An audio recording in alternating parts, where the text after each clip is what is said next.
Okay, this is my book. It's called Marley. Peter Gould. I live here in Windham County, right? Brattleboro. You should get a copy of this book because it was really fun to write and it's going to be really fun for you to read. But I would really like you to go and support your local independent bookstores. And go get a copy right downtown at, everyone's books, and support a local writer, a local bookstore, and a local publisher, Green Writers Press. And then let me know what you think about it, okay? Thanks. This guy goes up to some college in northern Vermont to study environmental writing. The guy's not me. And he meets somebody, a woman, who's a professor at that college. She's not anybody who really exists. She's not the person. She's fiction, and he's fiction too. And the form of this novel popped into my head, and I started to write it that way. And after 3 pages, it seemed to make sense. It seemed to make more sense after 5 or 6. The next morning, I shared it with the group, and they said, yeah, it seems to make sense. And then on the final day, I shared it with everybody who was at the workshop, and people scratched their heads, and I came home with it. And so I really worked on it over and over again for 3.5 years. And here's the form.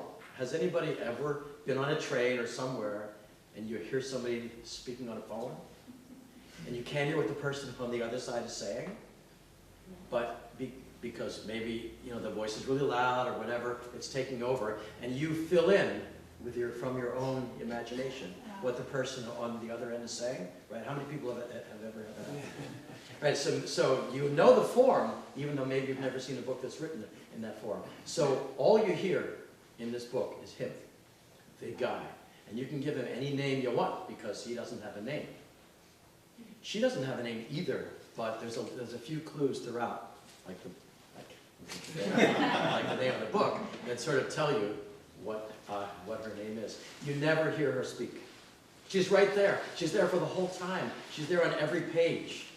She's there at the beginning, in the middle, at the end. They get together. They go out for a walk. They go out for a drink. They go out for a dance. They go to a waterfall. They go have a naked swim. She's there all the time, but you never hear her speak. Therefore, this book requires more of you than other books that you read. Because in other books that you read, the dialogue is really dialogue. In this, and there's a lot of white space in each page, she's speaking every single time that he speaks. She's replying, or he's replying every time she speaks. You have to fill it in. Does that sound like a lot of work? It's really not. It's really not, because it's written and rewritten and rewritten and rewritten and rewritten in such a way that it won't be hard. Everything that she says is pretty obvious, except there's 2 or 3 times in the book where you might have to think a little bit, because there's a ...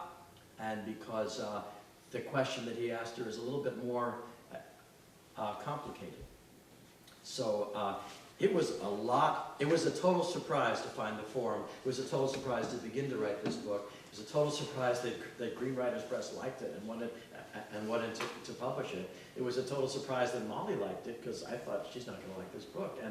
And I've gone with the surprise, and I've really enjoyed writing it. And my hope is that you like to read it as much as I like to write it. I put it aside for a couple weeks. I pick it up again. It makes me laugh.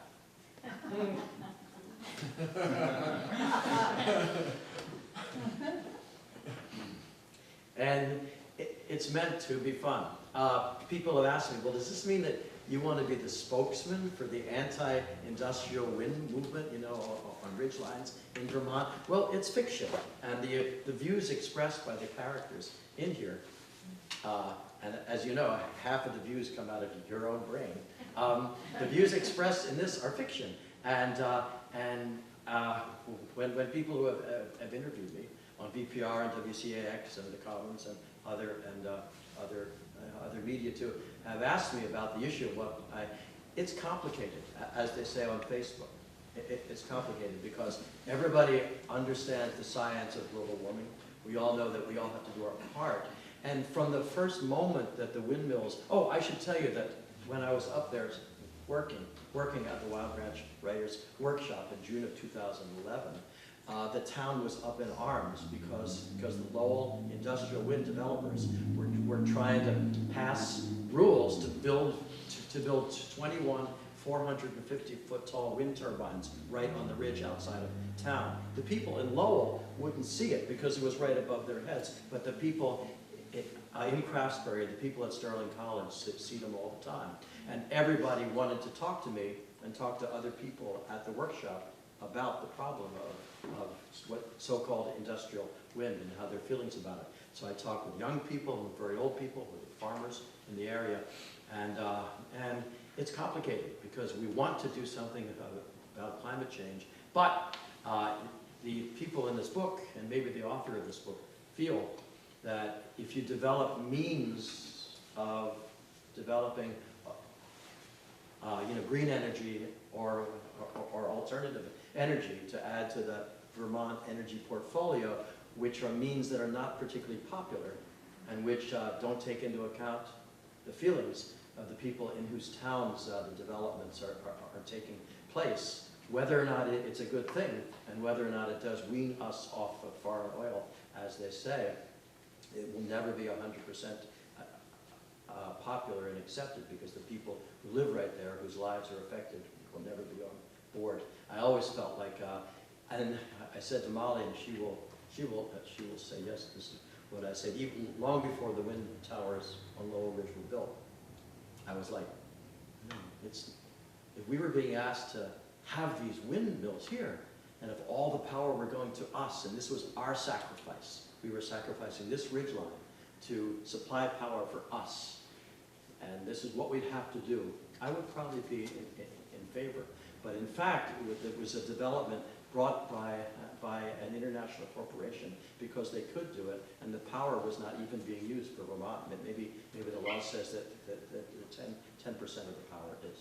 So it's complicated.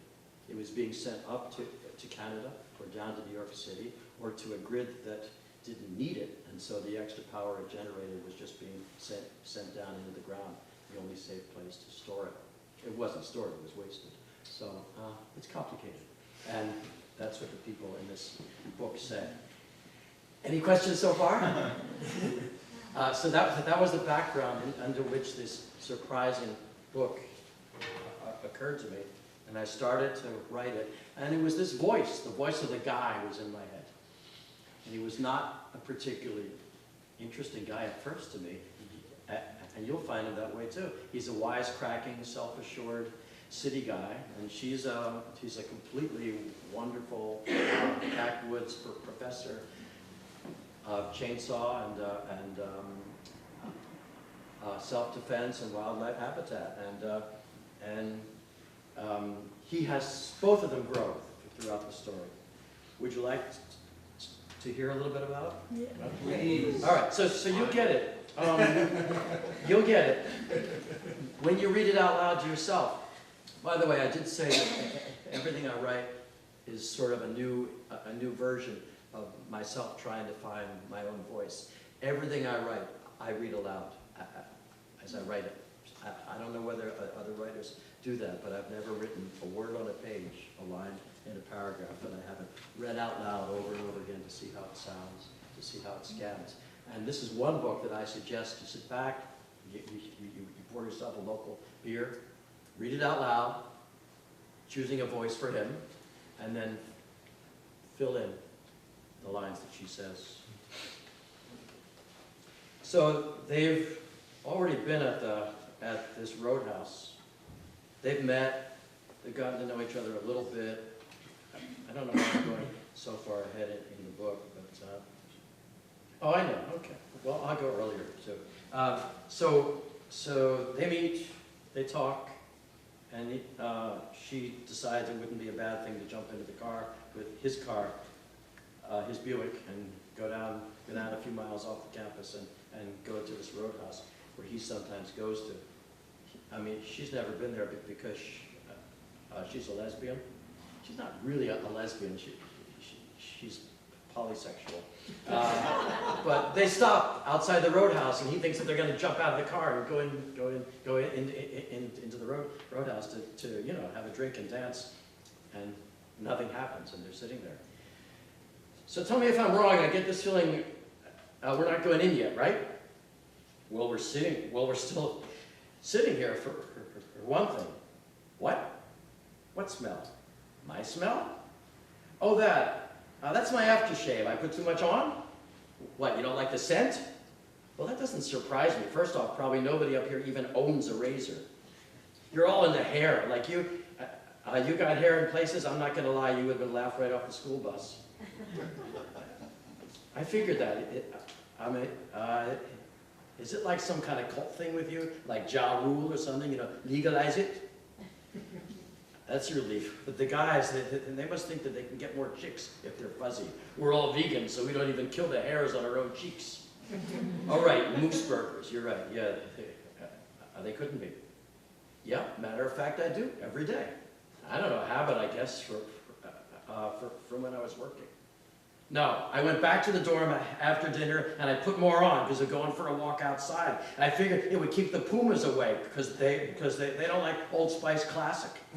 Catamounts, whatever. Okay, catamounts, absolutely. Yeah, I read about that. It was on a dairy farm near here, right?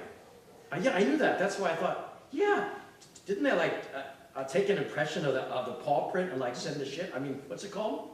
Right, the scat. Didn't it get taken to the state scat lab to be analyzed? Yeah, nobody ever saw it again. I heard about that. I mean, who's going to accidentally lose a quart bag of stinking, steaming catamount caca? So thank you very much, Farmer Jones. Excellent work. We'll just take that off your hands and send it up for analysis. Appreciate you driving all the way up here. Here are the crops doing. How are the crops doing? Here's my card. Call me if it comes back. Seriously, if they ever confirm a native mountain lion sighting up here, the whole forestry business in Vermont will get locked up. Biggest endangered species shutdown in history. Never going to happen. They could find 10 happy mountain lion families living up here in the woods, and they'll all be like, yeah, must have escaped from some exotic farm, some rich guy's zoo. I like that creep in Indiana. Just keep on cutting those trees down. Don't ever turn off the chainsaw, though, and keep looking around. Don't work alone. Bring a friend. Bring a camera. Why? I don't know. I wish I knew. It's how my mind works. I know about shit like this. It's weird. Once I see something or I hear something by accident, it's like my mind is stuck with it forever, even if I'll never use it again. I mean, I'll pick up a magazine and I'm in some doctor's office, and then I'm like, ooh, look at this article. This farmer up in Vermont sees a mountain lion outside his kitchen window. Now someday, you never know, you may be up there, you might meet this woods woman, and you're going to go have a beer with her, so you want to be able to talk about this shit. So read on. So they go to this roadhouse, and they have a dance, they have beer together, but before they go to the roadhouse, she takes him to a waterfall to wash the Old Spice out of his hair. Otherwise, she doesn't want to dance with him. And then they decide it's much too nice a night, and they go out. And they go out, and they go for a ride in his Buick. And he doesn't know it, but she's planning to bring him up to the actual site where the windmills are going to be built. So she asks him if he wants to go for a ride there. And he says, sure, the night's young. Where are we going? No shit, all the way up there? Hey, isn't it private property? Okay, I'm game. Sure you don't want to go back in and have one more dance first? Okay. No, I was getting used to the music. It was definitely helping. But we can pop in a CD or something, dance in the headlights. Where do people park around here? Oh, no, I was kidding. We are? You sure you know the way? Yeah, I actually do. They're in the car, still in the box. Mine are real leather. Wait, I'll put them on now. In the light, in the neon light. Yeah, that makes everything look special, you know what I mean? Hey, they feel good. I may never wear loafers again. So which way? Okay. Damn. No, I just get the feeling it's going to be a long night. I should have had me some nachos or something back there. Now I'm hungry. Being with you makes me so hungry. Just kidding. You don't by any chance? Oh, cool. What is it? Moose jerky? Should have known. Hey, but back there you said, all right, no beef, you said. But moose is okay? Makes sense. If you kill it yourself, even better, right? Sure, it's a lifestyle thing. No, I respect that, I really do. Of course, there's 300 million Americans, and if everybody did that, there'd be blood all over the map, and flies, and friends of Dick Cheney in every ER with birdshot up their nose. But hey, at least there would be millions of sicko feedlots heating up the planet with pure methane, so look at it that way. Well, that's true too, we could all cut back. We are way too fat. Fattest people in history. Paleo is way better. Hunter-gatherers are always going to be mostly skinny and have muscles and dreadlocks and abs and chainsaw tattoos and just enough fatty tissue like you do to keep guys. Man,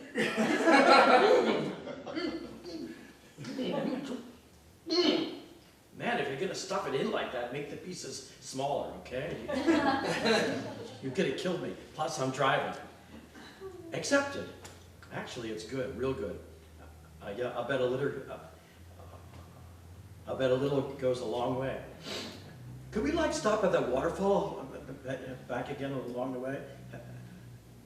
Have another head dunk? Oh, we're not? Where? Really? You do that? But we only just, now you're talking, wow. No, totally, I promise, word of God. Yeah, among friends, yeah.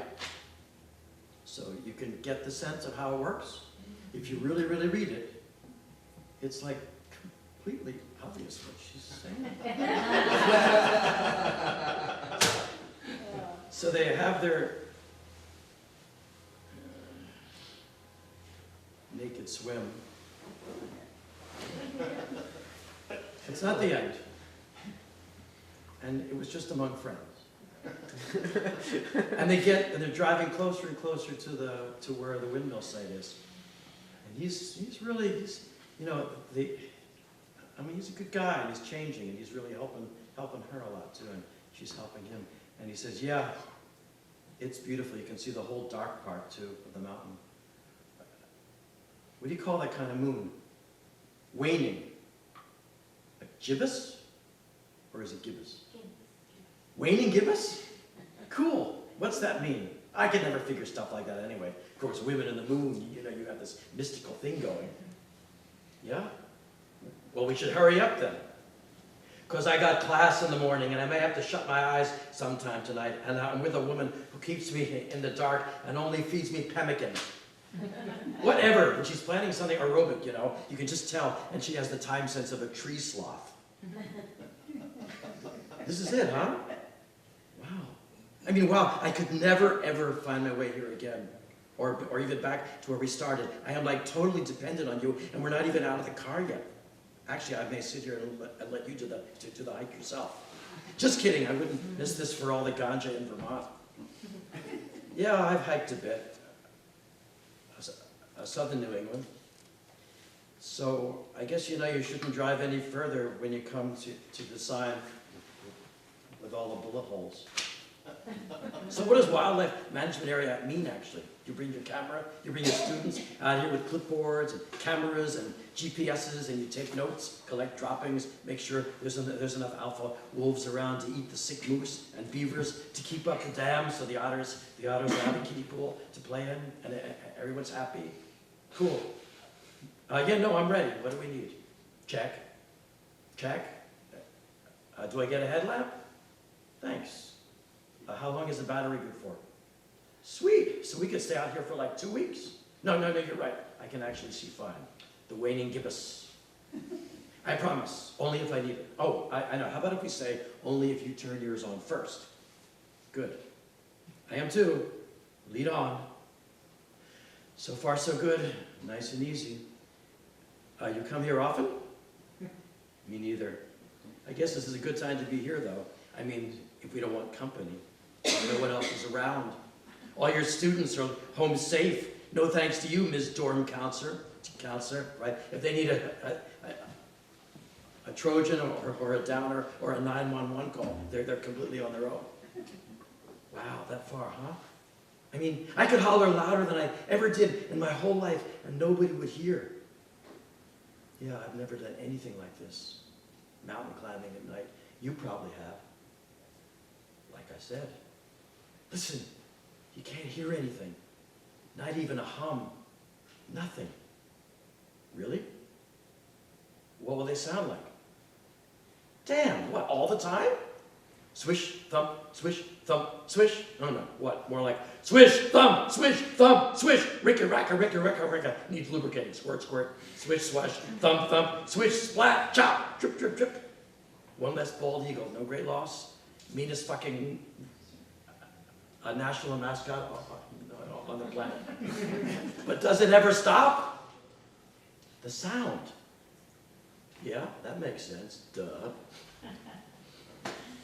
On the other hand, once they're up there, you'll sort of want to hear the sound, won't you? Because if you don't hear it, it's because the wind died. And you'll be standing at the kitchen sink, listening for it, looking for that flicker in your eyelids, been giving you migraines for the past year, keeping the kids up. And you'll think, well, what the fuck did we build them for? Yeah, every time they shut off. It's not like people are going to say, oh dear, the wind cut out. Well, I guess I just won't go on Facebook today. That's okay. My freezer goes out. 400 pounds of moose burger turns to soup. No big deal. No, they won't let that happen. They'll have to fire up the diesel or buy nuclear power or coal or frack the bejesus out of the Marcellus shale. That's the balance power nobody ever talks about. You have to couple wind with something else dependable or you're not allowed to build it. I mean, I still can't believe they're actually doing it. Real costs, right? No, people never think about that. Believe me, no one I ever hung out with gave a flying fuck about real costs. Yeah, runoff, erosion, wildlife, the view, right? And watershed deterioration, fishing. Who even knows health effects? They're going to keep doing health effect studies for as long as they can. Yeah, tourists, right? Yeah, they will. Somewhere else, I sure will. Next time I want to study environmental writing, I'll go to Lake Pontchartrain or Love Canal. Yeah, freaked out animals, everywhere. Crazy, insomniac, black bears, hypnotized bats. How do you hypnotize a bat? Snakes tied up in knots, porcupines hurling themselves at you. Huh. I'm feeling like the path kind of changed underfoot, and a little narrower too, right? Feels like kind of a dry stream or a drainage. Yeah, neat. Hard to write a song around that though. Oh, I'm tripping through the drainage with the one I love.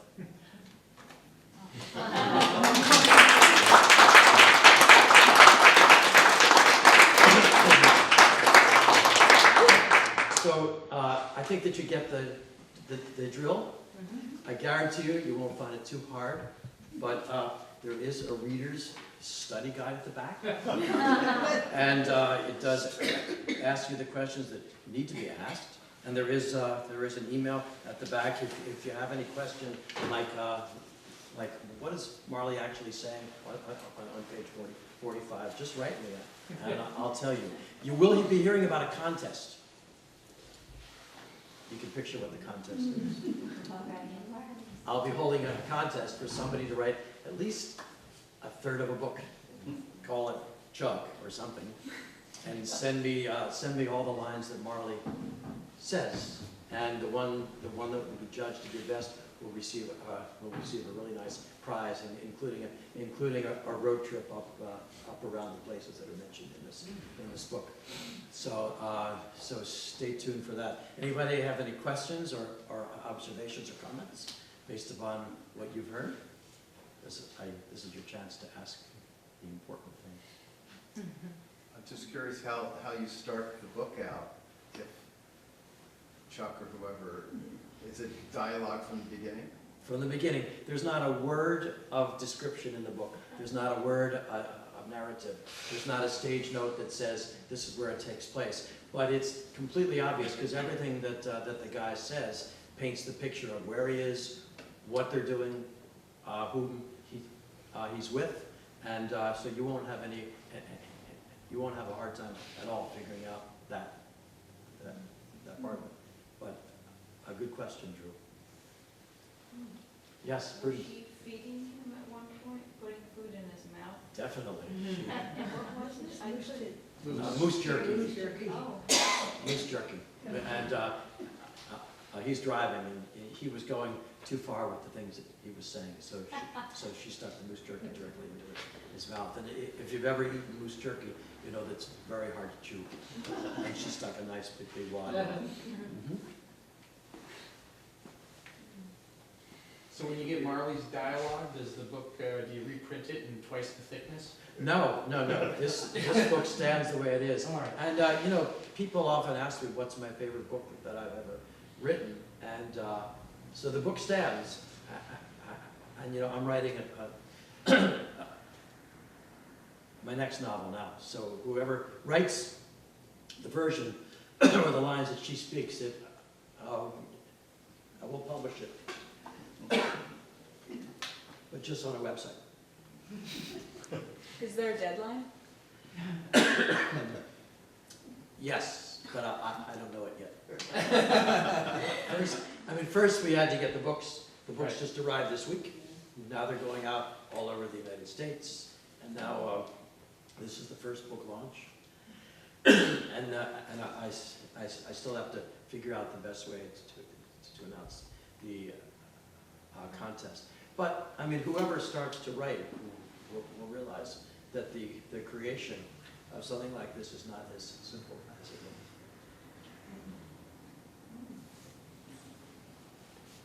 I feel like we should each get a book and then read a chapter, and then over dinner we could talk about how I thought Molly said.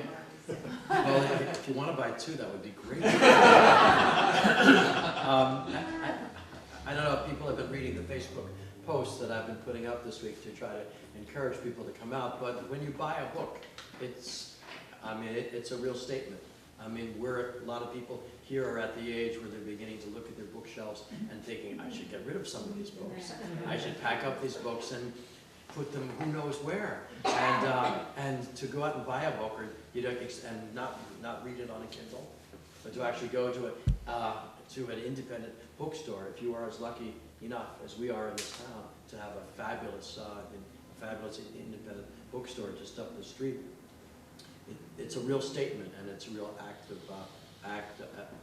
power to go to a bookstore and buy a book. It's twice as powerful to buy two of them. And it sends a message, and it's just a wonderful thing to do. And I wish Dee Dee were here, our publisher, because I would shower a whole lot of praise upon her for the hard work that she's doing, bringing out these really high quality books, all of which have an environmental tinge.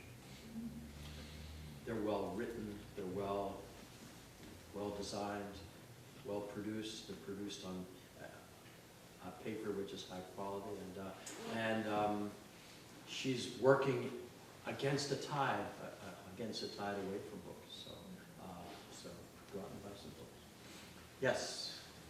Other questions? Let's go buy some books. Anybody else have anything to say or I not? just think it's going to be, it's just interesting. I wonder if Marley's voice is different than, like, if I read, when I read, if my Marley would be different than your Marley.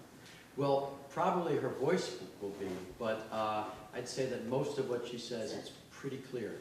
Yeah, it's pretty clear, but the voice The way she will be says different. it. The way she says it. One of the things I said to Mitch Wortley, that, all the best lines in the book are hers. The guy Chuck is somebody who, I call him Chuck, but you can call him anything you want. The guy is somebody who's from the city, and he's come out of a situation where he's a wisecracker. He and his wife have broken up, and he's a lot. He's much better than the life that he came from and the marriage that he had, but he doesn't know it yet. So he leads with a wisecrack, and he thinks he's funny, and he thinks he has a way with words. And we find out pretty soon that she's the one who has a much better sense of humor, and she matches him word for word at the wordplay, but all her jokes come out of your head. I think that it would take twice as long to read the book I think you read too fast. I did read it's too.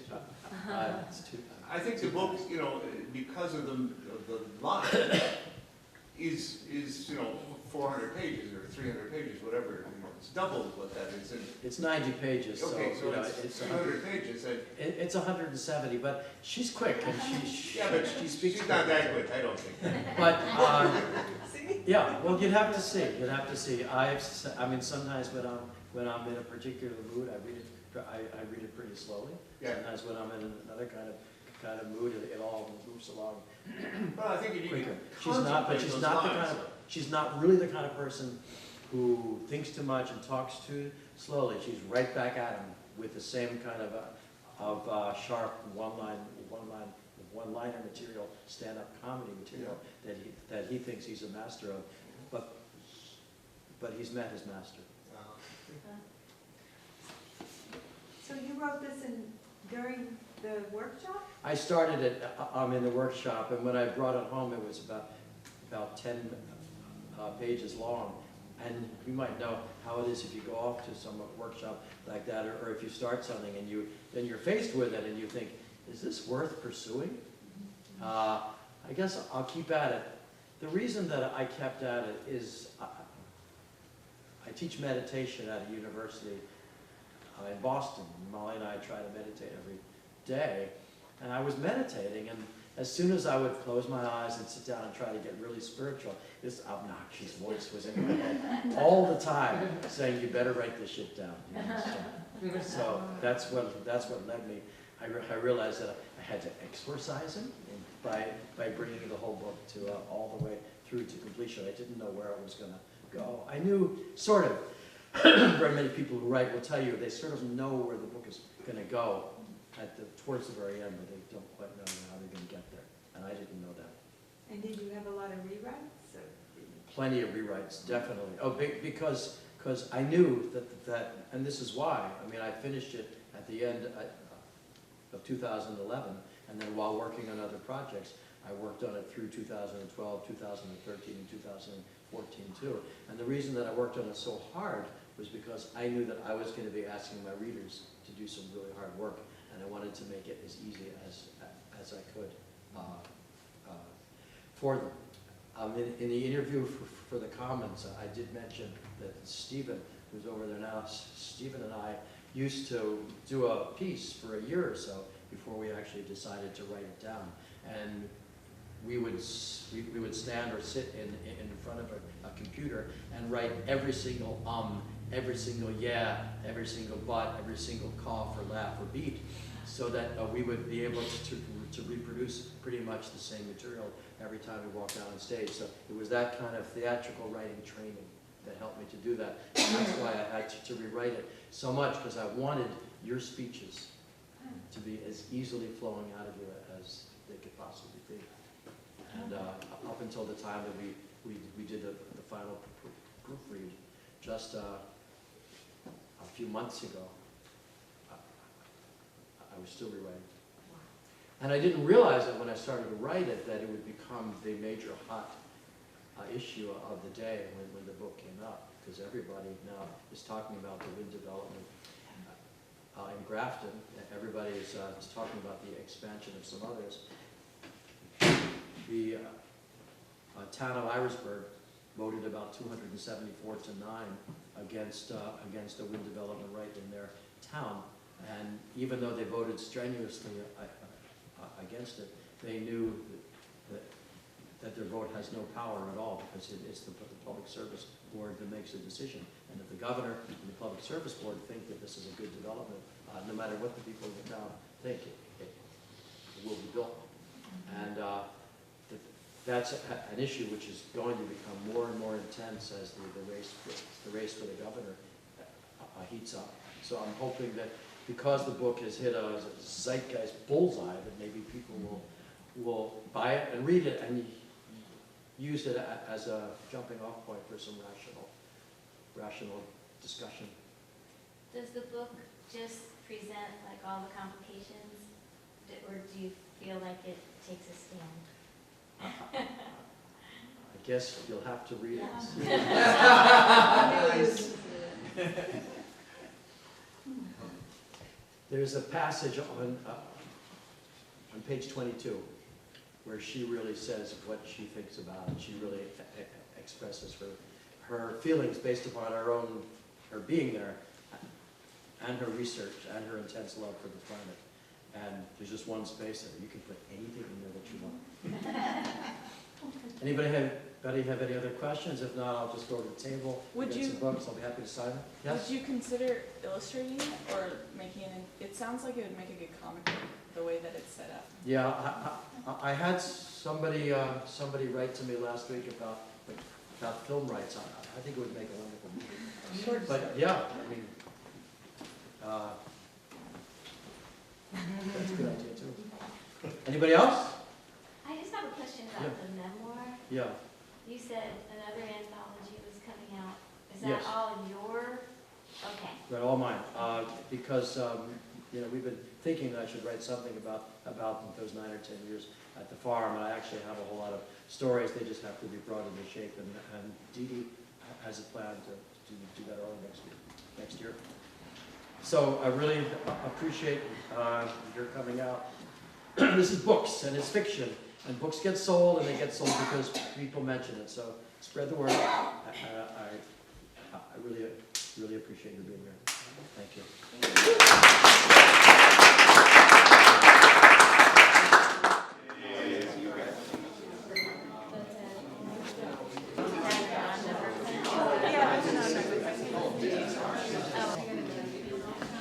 Oh, wow. Good job.